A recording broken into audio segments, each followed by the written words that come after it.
at this stage in the proceedings I'd tell an embarrassing story or two about him just to tease him. I'm not going to do that today. I'm not even going to mention the effigy, except when I saw that effigy of Alex Salmond and the Loch Ness Monster on his shoulder, waiting to be chucked in the bonfire on Guy Fawkes night, all I could think to myself was, what on earth has Nessie ever done to them? Friends, I don't have many words I want to say about Alec right now, but there are two words I want to say to Alex Salmond, and I want to say those words on behalf of each and every one of us. Thank you.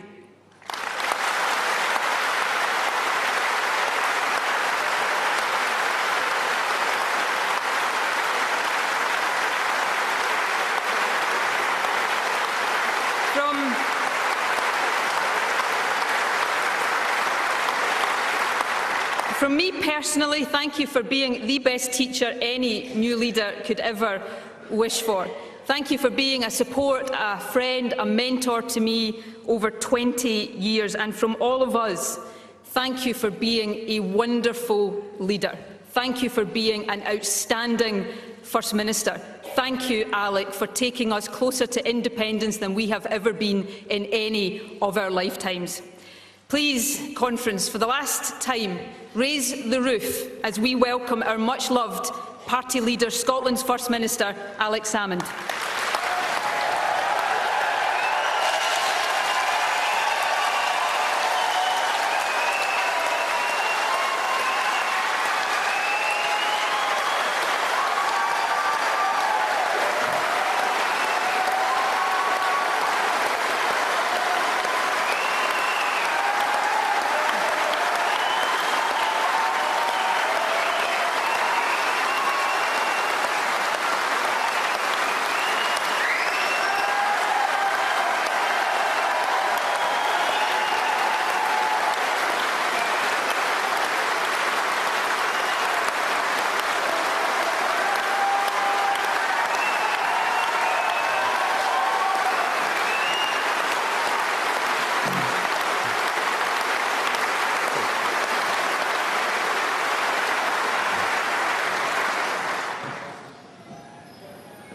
Well, thank you, Nicola, and thank you, conference.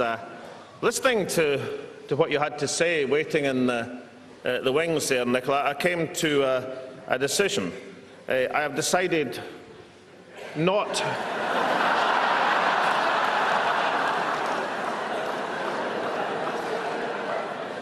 I have decided not to stand for the Westminster Parliament in Lewis in East Sussex.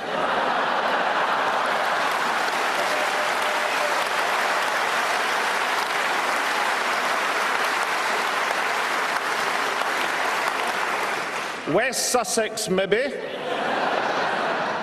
But as I said, if the good people of East Sussex think I'm as big a danger to the Westminster Parliament as Guy Fawkes, then they're right.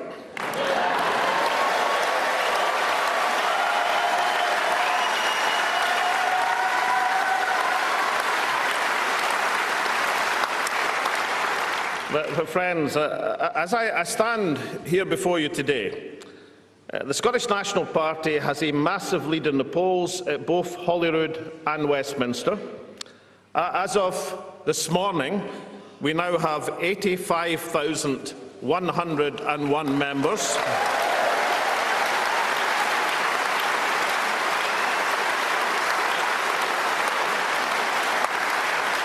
And we have made a substantial contribution to what is now widely recognised as the most empowering democratic process these islands have ever witnessed. I feel a bit like Mark Twain, who was amused to arrive in London to newspaper billboards proclaiming at the top, "Mark Twain arrives," and at the bottom, "Gold cups stolen," as if the two things were connected. In Edinburgh, I'm imagining billboards which say at the top, "Alex Salmond leaves," and at the bottom, "SNP membership trebles."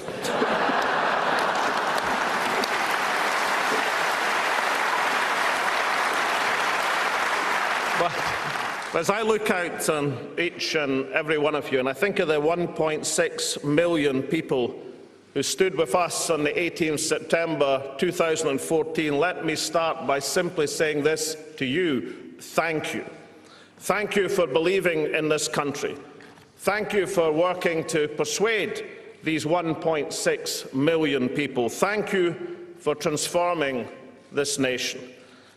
The referendum vote was 45%, not 55%, but let us proclaim what each of us knows now with a greater certainty than ever before. Scotland will become an independent nation.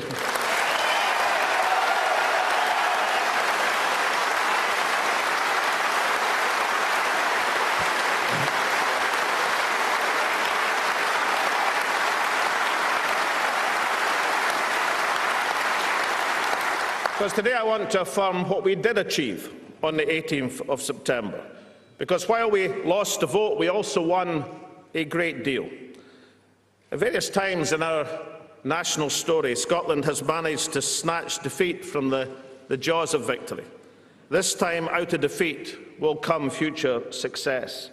The 18th September 2014 will be seen as the day that Scotland started to take control of our own destiny. It was a day of empowerment, of engagement, of confidence.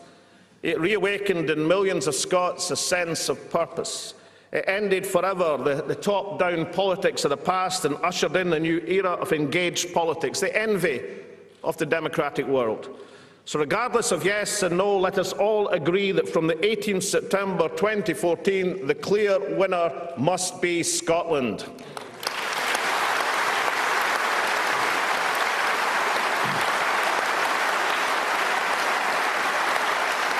Why is that? Because despite everything that the Westminster establishment threw at Scotland, the fears, the smears, the lies, the scares, 45% of the people, 1.6 million women and men living and working in Scotland, chose hope over fear. A much higher number than any of our opponents thought possible when we started this campaign. And after the referendum, the same opponents believed that Scotland had been quietened down, that we'd had our day in the sun, that we should gently be put back into our box. They thought it was all over. Well, it isn't now.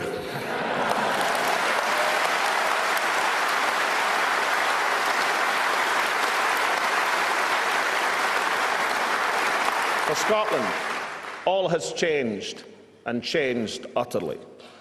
Because of the 55% who voted no, many did so on the last-minute promise of radical constitutional reform within the Union. Being no doubt, without that last-gasp concession, the No campaign would have had its just desserts. Without that desperate vow of maximum devolution, Scotland would already be in a process of becoming independent. A cynical ploy, a last-minute bribe, certainly. A desperate response to a yes campaign that was gaining such ground, absolutely. But for many it was enough to convince them to give the Union one more drink at the last chance saloon. For some it was an argument for saying not yet rather than yes. As a Democrat, I respect that decision, but conference, let me tell you this. If the Westminster gang reneges on that promise, they will discover that hell have no fury like a nation scorned.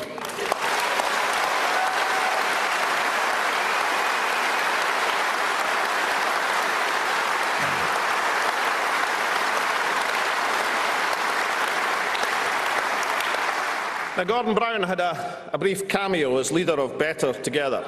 Gordon Brown, a man with credibility, who stood surety for the vow of the three Westminster leaders who had none, or the three amigos, as Brian Cox so memorably termed them. And let us remember Gordon Brown's words. We're going to be, within a year or two, as close to a federal state as you could be. He pledged home rule, his words, not mine. And so that is now the yardstick by which the Smith Commission will be measured. And each of the parties in that commission needs to understand one thing very clearly. Scotland expects the vow to be redeemed. Of course, Labour and Tory will try to renege on their commitments to Scotland.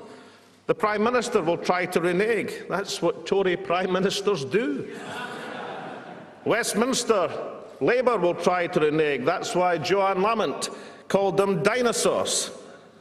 But let no one imagine the collective will of the Scottish people will be defeated, not now and not ever.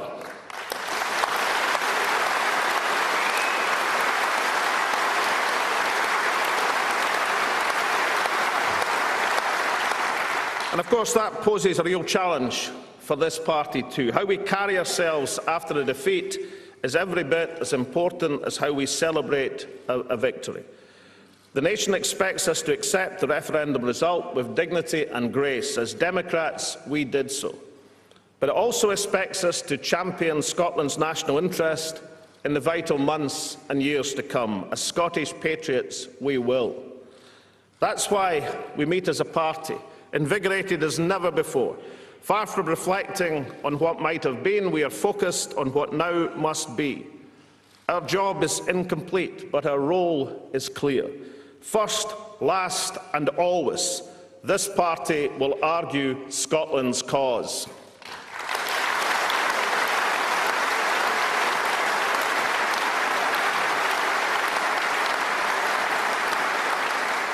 Delegates, today I want to reflect a little, as you might expect, on the remarkable journey of our party, our government and of our nation. 24 years ago, I was elected leader of the SNP just across the road at the City Hall. The SNP had 4 members of Parliament in a Westminster Parliament of 650. It was a different time. I didn't need to diet then. But the country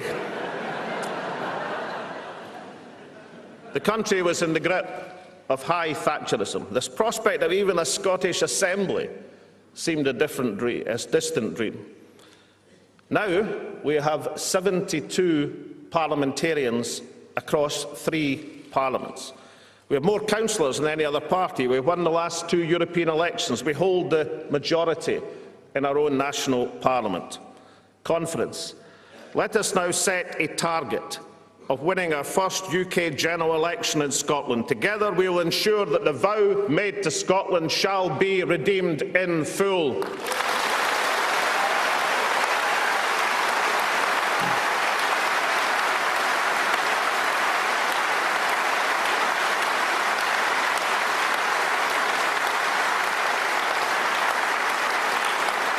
Ten years ago, I was re-elected in a partnership leadership with Nicola.